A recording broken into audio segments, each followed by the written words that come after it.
Good afternoon, and welcome to the Digital Turbine fourth quarter and fiscal year 2022 earnings conference call. All participants will be in listen-only mode. Should you need assistance, please signal a conference specialist by pressing the star key followed by 0. After today's presentation, there will be an opportunity to ask questions. To ask a question, you may press star then 1 on your telephone keypad. To withdraw your question, please press star then 2. Please note, this event is being recorded. I would now like to turn the conference over to Brian Bartholomew, Senior Vice President of Capital Markets. Please go ahead. Thanks, Jerry. Good afternoon. Welcome to the Digital Turbine fourth quarter and fiscal year 2022 earnings conference call. Joining me on the call today to discuss our results are CEO Bill Stone and CFO Barrett Garrison. Before we get started, I'd like to take this opportunity to remind you that our remarks today will include forward-looking statements. These forward-looking statements are based on our current assumptions, expectations, and beliefs, including projected operating metrics, future products and services, anticipated market demand, and other forward-looking topics. Although we believe that our assumptions are reasonable, they are not guarantees of future performance, and some will inevitably prove to be incorrect. Except as required by law, we undertake no obligation to update any forward-looking statements. For a discussion of the risk factors that could cause our actual results to differ materially from those contemplated by our forward-looking statements, please refer to the documents we file with the Securities and Exchange Commission. Also during this call, we will discuss certain non-GAAP measures of our performance. Non-GAAP measures are not substitutes for GAAP measures. Please refer to today's press release for important information about the limitations of using non-GAAP measures, as well as reconciliations of these non-GAAP financial results to the most comparable GAAP measures. Now I'd like to turn the call over to our Chief Executive Officer, Mr. Bill Stone. Thanks, Brian, and thank you all for joining our call tonight. Before diving into our micro results, I want to begin my remarks with some commentary on the macroeconomic situation as it appears to be dominating investor focus and overshadowing company-specific news right now. First, we want to be clear that we stand behind the people of Ukraine. Between our direct employees and contractors, we have over 100 Ukrainians working on the DT team.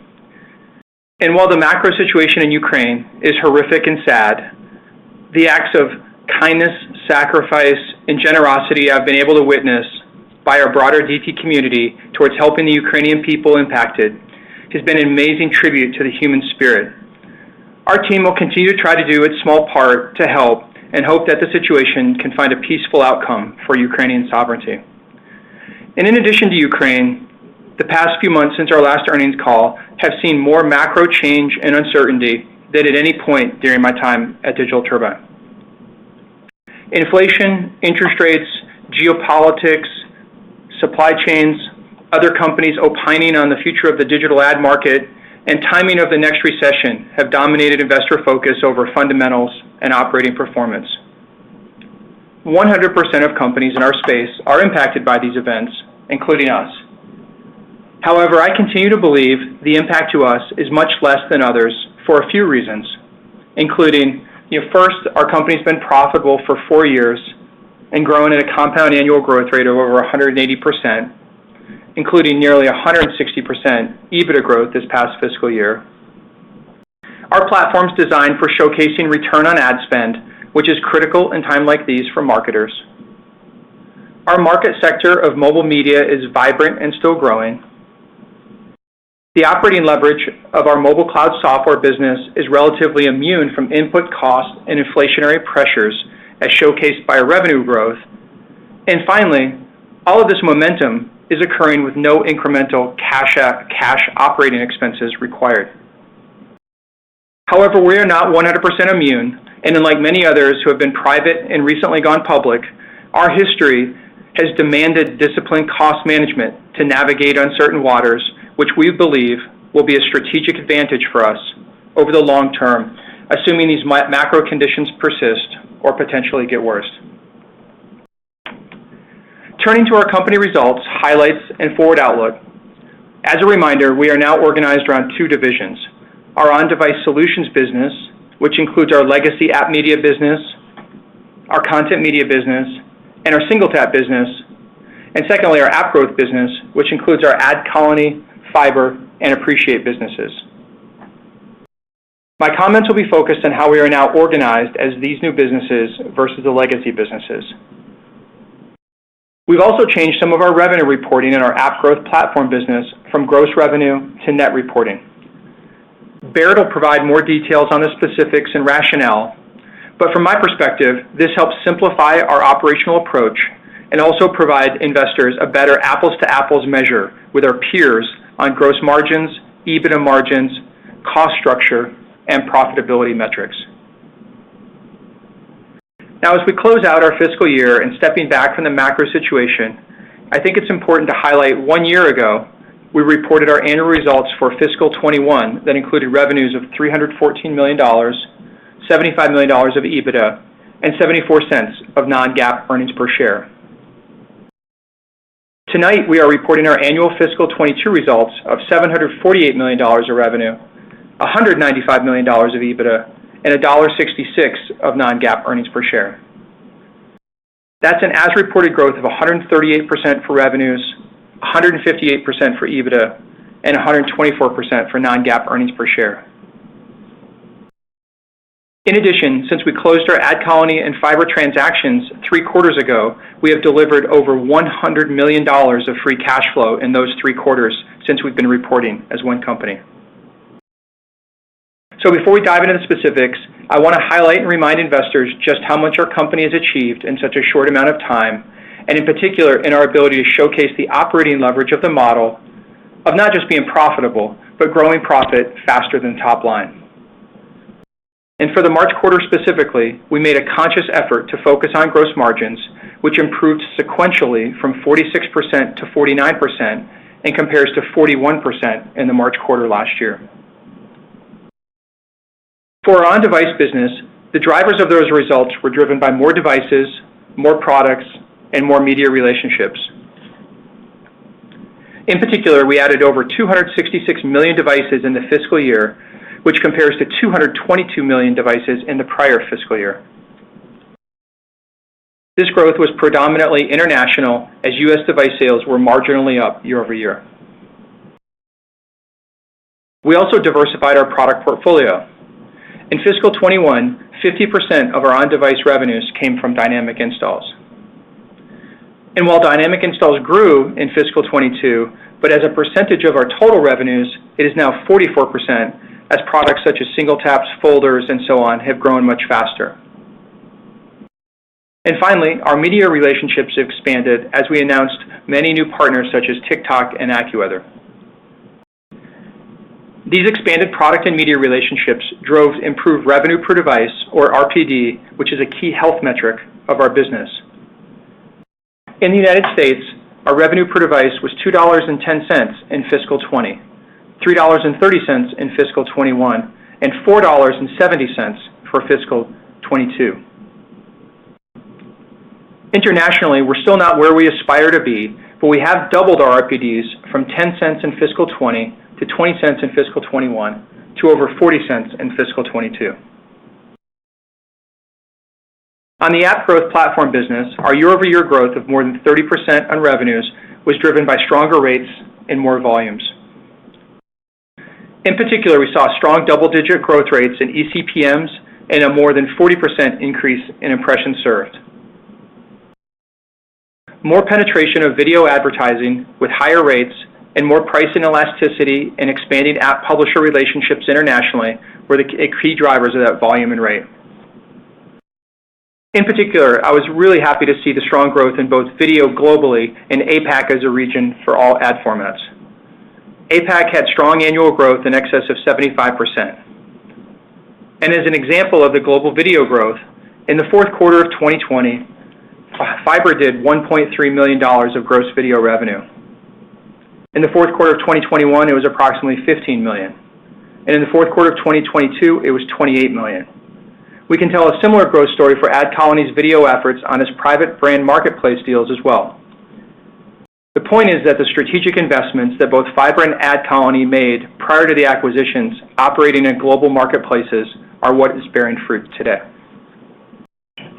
And finally, regarding Apple's IDFA changes, now that we are nearly a year on from IDFA, we can conclude that our business really saw little impact from the Apple changes. Our iOS share of revenues is now approximately 20% of total revenues, and less than 5% of that is tied to budgets explicitly linked to IDFA. I want to call this point out specifically, as while I have no idea what Apple is going to announce at its developer conference next week, I do want to remind investors what a small percentage of our overall revenues are tied to any changes Apple decides to make, pro or con, to its platform. As we turn towards our new fiscal year, I want to highlight the progress on our growth drivers. First, on our on-device business, we expect to see new product growth from things such as single-tap licensing, where we've made some material progress since our last earnings update. We are now signing contracts and entering live trial phase with many Tier 1 partners this quarter. Expect to see those begin generating revenue in the September quarter and ramping in the December quarter. Early results and interest has been encouraging, and we expect to see this as a large growth driver and a margin enhancer into the future. Similar to our early days of our business where we launched one carrier ramped and then another carrier ramped and so on, it layered on nice sequential growth as we expanded the depth and breadth of carriers and OEMs. I expect a similar trend to emerge with our single-tap licensing business. Ultimately, we expect this part of the single-tap business to exceed our current direct approach to single-tap, which grew 650% from fiscal 21 fourth quarter to fiscal 22 fourth quarter. We're also excited about our progress on a variety of operational improvements we've been making to our Ignite platform in terms of scalability and efficiency. For example, migrating our American Mobile account from their proprietary solution that we integrated with many years ago to our standard solution should enable better performance and better revenue per device and ability to add new features. We've also seen the ability to better leverage our on-device firmware updates and app updates to drive improved performance and revenues. This all has the impact of improving our revenue per device. We also expect to see growth from our App Store strategy. While we see this more as a driver beyond 2022, we are already seeing early revenues emerge today. And as a reminder, we are expecting numerous pieces of bipartisan legislation in both the EU and in the US to become law that will disrupt how applications and digital advertising work. We view these regulations as a tailwind for our business. As a parallel, in the e-commerce world, we are all used to having companies like Amazon that sell nearly everything, and then more segment-specific stores that white label e-commerce capabilities from companies like Shopify to sell their goods and services. Due to the dominance of Apple and Google bundling the OS and app stores on smartphones, this white label capability has been difficult to execute in the app distribution world. Today, we offer up things like games folders that can be from a single company like Zynga or for a specific type of game catalog. But the idea of a carrier store, a Disney store, a streaming video store, and so on are not widely utilized today due to the bundling of the operating system with the App Store. We see us being in a unique position to potentially power these types of offerings regardless of platform, and our early conversations have been encouraging. On our app growth platform, as a reminder, our main growth strategy is to own our own network or direct demand where we can take inefficiencies out of the digital supply chain of mobile advertising. We continue to make progress on our revenue synergies, which are still early days and we're over 10% of our revenues. We're planning to launch in the next few months some new initiatives that should help accelerate those revenue synergies and simultaneously help drive more profitable top-line growth. Specifically, a few examples are consolidating our ad tech on the legacy fiber and ad colony devices into one exchange, where demand and supply platforms such as the trade desk can purchase more inventory at scale. We anticipate this will generate many tens of millions of dollars of incremental revenue this fiscal year and begin next quarter. And secondly, we are integrating our single tap capabilities into the fiber exchange. This capability will make it more attractive for advertisers to bid on fiber inventory, which in turn should be an overall growth driver for our app growth business. We also continue to make progress in our brand efforts and our mediation efforts. And given our relatively small market share in both of those markets, it does not take much momentum to move the needle as our efforts add more scale to sell against. and our cost synergies have been impressive as our cash operating expenses are relatively flat year over year, despite making many investments in our efforts discussed above. These investments are able to be funded by the synergies of the combined businesses. And finally, we've been working on a number of integration activities of systems, processes, tools, and organization. This behind-the-scenes work has been material. And while there's been some double lifting of the teams to support the present and the automation of the future that's marginally impacted some of the execution, the ability of the team to do both has been impressive. And also, we will be migrating all of our activities to the Digital Turbine brand this summer and sunsetting the Appreciate, AdColony, and Fiber brands with a renewed look and feel for the DT brand. So combined between our app growth business and our on-device solutions business, we've seen plenty of profitable growth drivers in an integrated company that we believe will help to drive the next phase of our strategy. With that, this concludes my prepared remarks, and I'll turn it over to Barrett to take you through the numbers. Thanks, Bill, and good afternoon, everyone. We capped off another very impressive year and delivered a strong fourth quarter performance. For the fiscal year 2022, we reported $747.6 million in revenue, growing 138% as reported, and 41% growth on a pro forma basis. We generated $195.2 million in adjusted EBITDA, an increase of 158% over prior year, and delivered $170.6 million in adjusted net income, or $1.66 per share, as compared to 74 cents per share prior year. In addition to the outstanding financial performance delivered in the year, we simultaneously integrated 3 key acquisitions to our platform, and we continue to drive towards a growing $400 billion TAM. As it relates to our recently acquired businesses, and as communicated in our recent press release, after conducting a thorough review, we restated certain product revenues of the recently acquired businesses to be on a net basis for FY 2022. Previously, all of the Fiber and AdColony publicly reported revenues were on a gross revenue classification. In addition, certain hosting expenses associated with the acquired businesses have been reclassified as cost of revenue, which were previously partially reported as product development expenses. These changes in presentation of the revenue and reclassification of certain cost of revenue are reflected in our recent amended Form 10-Q/As. These changes did not have an impact on our operating performance, our earnings metrics, or cash flow, and there is no change to the on-device media business. We also believe these reporting changes should assist investors with peer comparisons and highlight the relative profitability of our business model. Also, since the company has closed several significant transactions during our fiscal reporting period and made the reporting amendments I referenced earlier, this has impacted the normal timing of our year-end audit. And as a result, we have filed a 15-day extension and anticipate reporting our 10-K in the coming days, once the final audit is completed, confirming our results announced today. Now turning to the financial performance in the quarter. Revenue of $184.1 million in the quarter was up 94% as reported and 19% on a pro forma basis. We delivered healthy revenue within a challenging macro climate and while integrating our new businesses to the Digital Turbine family. In addition, I'd highlight these results were achieved against challenging prior year comps. Our top line growth enabled gross profit to increase 129% to $90.2 million in the quarter. Gross margin on the platform was 49% in Q4, up from 41% in the prior year and up sequentially from 46% in Q3.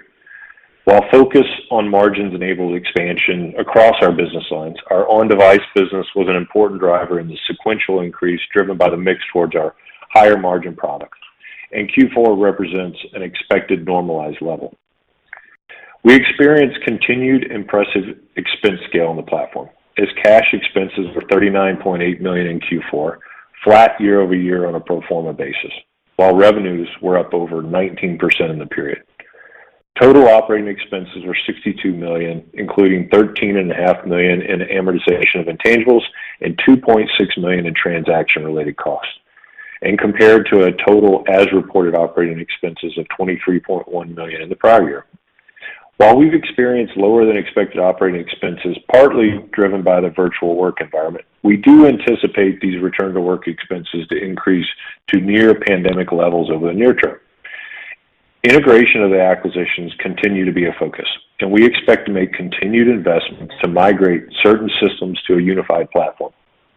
These near-term investments are anticipated to drive continued cost benefits to be realized over the coming quarters as integration efforts are successfully implemented to further improve our efficiency and drive further operating leverage.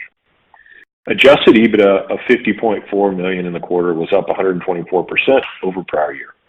EBITDA margin of 27% improved from 24% in the prior year. I'm proud that our operating leverage and consistent EBITDA growth is being achieved even as we make continued focused near-term investments, primarily within our sales force and technology teams, to support new partners and products and to drive future incremental revenues on this platform. In this context, we would expect our EBITDA margins to continue to expand over time given the inherent operating leverage in our business and the return to be realized from our near-term investments and synergies to be generated from the integration of our acquisitions. I also continue to be pleased with the profitability and the free cash flow delivered by our business. In the quarter, we achieved non-GAAP adjusted income of $41 million or 39 cents per share as compared to $24.5 million or 25 cents per share in the fourth quarter of 2021. Our GAAP net income was $20.1 million or 19 cents per share based on 104.2 million diluted shares outstanding, compared to fourth quarter of 2021 net income of $30.1 million or 31 cents per share. Our free cash flow for the quarter was $36.3 million, and with the combination of the acquired businesses on the platform, we generated a total of $127 million in free cash flow in fiscal 2022. We exited the quarter with $127 million in cash, and our debt position ended the quarter at $536.6 million, consisting of $524.1 million drawn on our revolving credit facility. During the quarter, we made our final cash earn-out payment related to the acquisition, and we've completed all the cash and earn-out obligations related to the acquisitions made this year. We're confident in our balance sheet and capital position. With a low-cost credit facility, strong free cash flows, combined with the strategic acquisitions integrated on the platform, we're excited and poised to execute on our growth plans for fiscal 2023 and beyond. Now let me turn to our outlook. As we consider the ongoing macro environment, we currently expect revenue for Q1 to grow between $183 million and $187 million, and adjusted EBITDA to grow to between $49 million and $51 million, and non-GAAP adjusted net income per diluted share to be between 34 cents and 35 cents, based on approximately 105 million diluted shares outstanding and an effective tax rate of 25% on our non-GAAP adjusted net income. In closing, we are proud to be a high-growth technology company that consistently generates strong earnings and free cash flow. We're pleased with our performance in the quarter and the continued execution from our team. I'm excited to build on the momentum and success in the fourth quarter of our fiscal year and beyond. With that, let me hand it back to the operator to open the call for questions. Operator? We will now begin the question and answer session. To ask a question, you may press star, then one on your telephone keypad. If you are using a speakerphone, please pick up your handset before pressing the keys.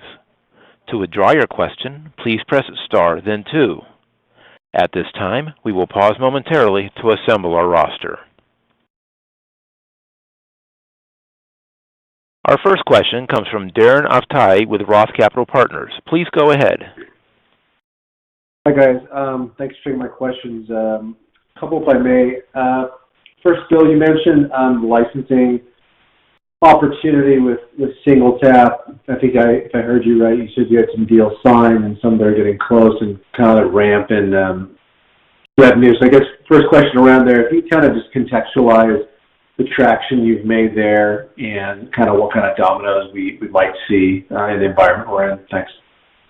Yeah, thanks, Darren. On SingleTap licensing, as I mentioned in my remarks, I actually see this as kind of emerging very similar to how the early days for us, it started with Verizon, and then AT&T, Cricket, Samsung, and TracFone, and all the rest of them. Where you bring on a partner, it takes a while to bring on that partner because you got to integrate into their processes of how they do business. So a lot of these large tier one players already have existing processes for how they do app installs, and so we've got to integrate into that. And we're in the process of doing that right now. As I mentioned, we're in trial phase with a number of them right now.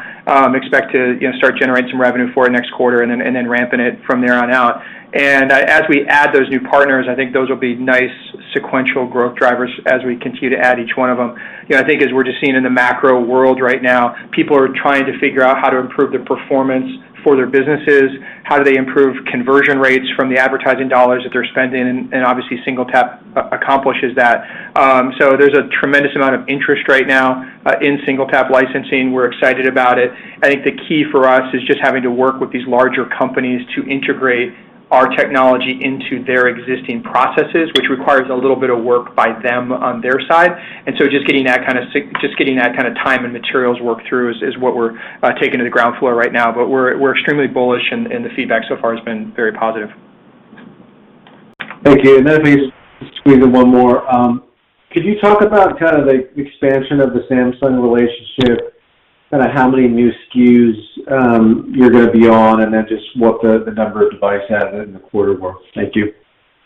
Yeah, sure. So when we think about our Samsung relationship, now a year ago, we were doing millions of devices, and now we're doing many tens of millions of devices with them globally right now, and I think about 75 different countries around the world, right now. So we continue to expand with the relationship with Samsung. Continue to look to expand even more. We obviously are bullish that SingleTap will be a catalyst, for that, since that's incremental economics for Samsung, and we're kind of in the midst of finalizing those plans right now. Thanks. The next question is from Tim Horan with Oppenheimer. Please go ahead. Thanks, guys. A few questions. The SingleTap, you had given some expectations for revenue a couple of years out. Can you reiterate that? And I know you said that licensing could be bigger than what you do yourself. Can you just give us some more color around what you meant by that? Thanks a lot. Yeah. Hey, Tim. So, when we were at our analyst day, we basically had presented a plan to say, okay, hey, over the next few years, how do we make this $1 billion business? And we'd broken out some math to talk about how we do that on a per advertiser basis on our demand side platform. And we continue to add advertisers to that and are scaling that today. I referenced 650% year-on-year growth on that platform for where we were a year ago to today. So that absolutely is one of the drivers for it. And then today, I think one of the things we wanted to spend a little bit more time talking about, as Darren just asked about, was on the SingleTap licensing side, and how we see, actually to get towards the broader $100 billion addressable market for app installs today, and that's more likely for us to get our piece of that through the licensing part of the business versus trying to only do that on a direct basis through our demand side platform. So that's where we wanted to talk about some of our progress points today, and look forward to keeping you guys updated on future calls against that. Okay, great. And just two other questions. I know you're investing for one platform here, one ad tech platform, and one brand. Are these material investments, quarterly, and when should they end, and should we see, synergies at that point? I guess, what do you think the EBITDA's impact now, and what does it mean if it reverses? Yeah, let me start, and then I'll turn it over to Barrett for some specific thoughts on the cost structure side. One of the things I'm just really proud of is just how well this team hustles and makes investments, and we're able to fund investments, just through efficiencies and synergies. The fact that we grew all the metrics that we just talked about in the prepared remarks, and basically did that with zero incremental cash OpEx. It's just a testament to the efficiency of the model, the efficiency of the team, and just how much hustle they have. So, we're making these investments without having to go out and spend incremental dollars against them. Now, of course, we're going to continue to make investments in the business, and we continue to look to accrete EBITDA margins and harvest some of those investments. But I don't know, Barrett, if you want to jump in here on some specific thoughts on the cost structure.